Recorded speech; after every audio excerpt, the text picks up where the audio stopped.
nomor absen 24 dari kelas 12 IPS 1. Saya akan menyampaikan beberapa hal mengenai kemiskinan serta kesenjangan pangan yang terjadi di Kongo.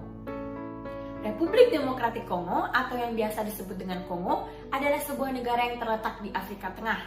Negara ini memiliki sumber daya alam yang berlimpah, keanekaragaman hayati, potensi cadangan air yang besar, serta pemilik hutan hujan terbesar di dunia.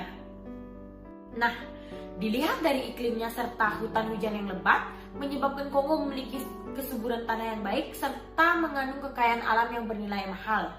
Contohnya, seperti emas dan coltan yang terkandung dalam sirkuit elektronik telepon genggam serta komputer. Dari sekian banyak kekayaan alam yang dimiliki oleh Kongo, seharusnya Kongo menjadi negara paling kaya di dunia. Namun, kini Kongo telah dilanda krisis yang menyebabkan Kongo termasuk ke dalam salah satu negara termiskin di dunia. Eksploitasi yang terus terjadi selama beberapa dekade di bawah pemerintahan kolonial yang kemudian berlanjut pada masa kediktatoran serta konflik bersenjata menyebabkan Kongo dilanda kemiskinan. Pada tahun 2022, Kongo menempati posisi ke-8 di World Population Review dengan poverty rate 63,9. Masyarakat yang tinggal di Kongo harus menghadapi beberapa masalah serta tantangan yang rumit dan sulit untuk dihadapi, seperti konflik yang terjadi di Kongo Timur.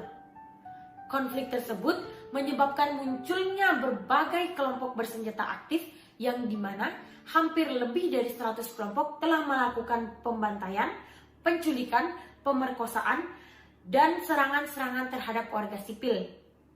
Selain itu, kurangnya ekonomi yang formal dan ketidakstabilan politik yang mengakar juga menjadi permasalahan di Kongo.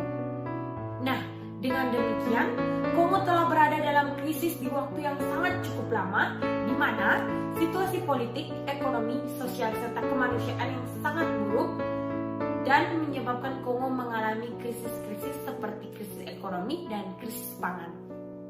Kesenjangan pangan di Kongo terjadi karena masyarakat sulit untuk mendapatkan makanan serta tidak memiliki ladang untuk menanam makanan.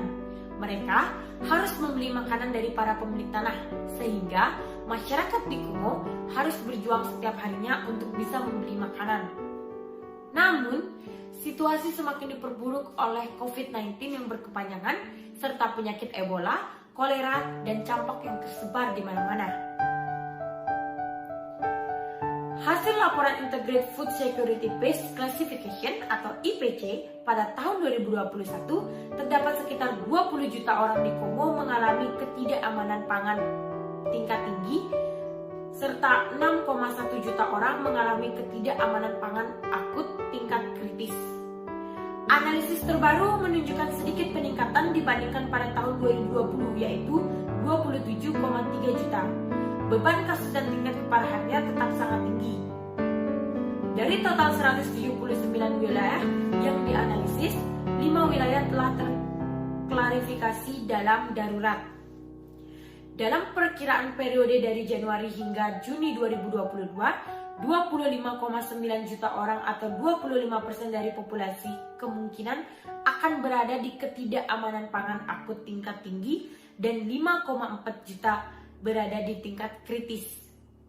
Selain itu, situasi kemungkinan akan memperburuk di Irumu atau Provinsi Ituri dan Gungu atau Provinsi Kwilu, serta daerah-daerah yang diperkirakan akan mengalami ketidakamanan pangan di tingkat kritis.